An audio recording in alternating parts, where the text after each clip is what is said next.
Yeah, inakuwaje wadau.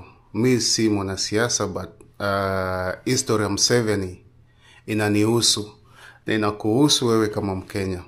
Like kila mzee anabonga, it doesn't make sense at all. Haimaanishi like kama wewe ni landlocked country usikie wivu kwa wale watu wako na Indian Ocean. Like naona kama Museveni is losing it. Like uzee ni mzuri lakini uzee sometimes ni mbaya, inampeleka vibaya. So kile najaribu kusema like kila inchi imebarikiwa na Mungu na ikapewa rasilimali zake na Mwenyezi Mungu. What I'm trying to say like is Indian Ocean is a natural resources.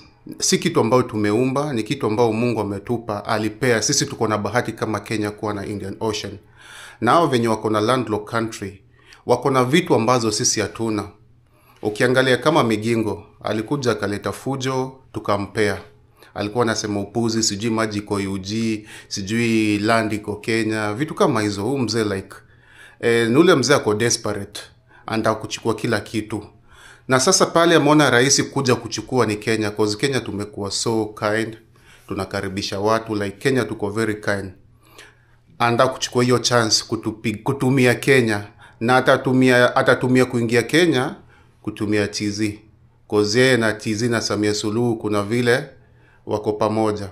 So ndo aweze kuingia Kenya lazima atatumia Tanzania. But kile naweza sema, mimi si mwanasiasa like ile from my knowledge, mzee is losing it. Ile kabisa na lose kabisa. Cause huwezi kuja kulalamika kwa vitu natural resources, vitu ambazo hakuna venye utatoka Tanzania, Uganda upite hivyo vyote ukuje paka Kenya. The same way hakuna venye sisi tutaweza toka Kenya twende tu direct paka Uganda. Haiwezekani. Mzee kuna venye kidogo uzee na kupeleka mbaya. Na kile utapata kama ile kitu ambayo Idi Amin alipata. Ukikumbuka zile enzi kwa ulisoma history, Idi Amin alijaribu kuinvent Tanzania, akisema boda yake imefika sijui wapi paka Tanzania huko. Kile alipata alipigwa na kapotea. Na sasa wewe mzee, naona downfall yako inakuja. Na hiyo ndio I was supposed kwenda hiyo that way. Wewe ni mzee, tumekuwa hata wewe vita zikiwa Uganda ulikuwa unakuja Kenya unajificha kulingana na history wewe nilisoma na nikaona. So vitu zingine mzee inafaa relax, tulia. Wewe umekula miaka mingi kwa hii dunia. Wacha kuleta ugomvi, vita, haitasaidia kitu yote. Sisi kuna wale dada zetu wameoleka Uganda, kuna wale pia dada zenyu wengine wameoleka Kenya, like intermarriage. Na sasa ukianza kuleta hii ugomvi ambao tunaona katika nchi zingine haitakuwa poa. Tuliona India ikipigana na Pakistan. Je, vitu kidogo kama hizo zenye wanataka kuleta. Tukaona Pakistan ikipigana na Bangladesh. Kwa sababu hizi vitu kidogo mzee anataka kuleta katika East Africa. East Africa tumekuwa watu amani, tunakaa vizuri. So Museveni, tulia, ambie uboi wako Mhozi, atulie, acha mambo mingi. Uhunya alijaribu kidogo, akaambia kama ni kupitisha vitu zenyu, acha tutengeneze SGR, tunawafikishia paka kwa boda, nyinyi mnaichukulia hapo. Lakini hamtaki hiyo, sasa mnataka kuja paka direct. Lakini acha ni hope, mzae, hayuko serious, ulikuwa na joke tu. Juu haiwezekani, hakuna.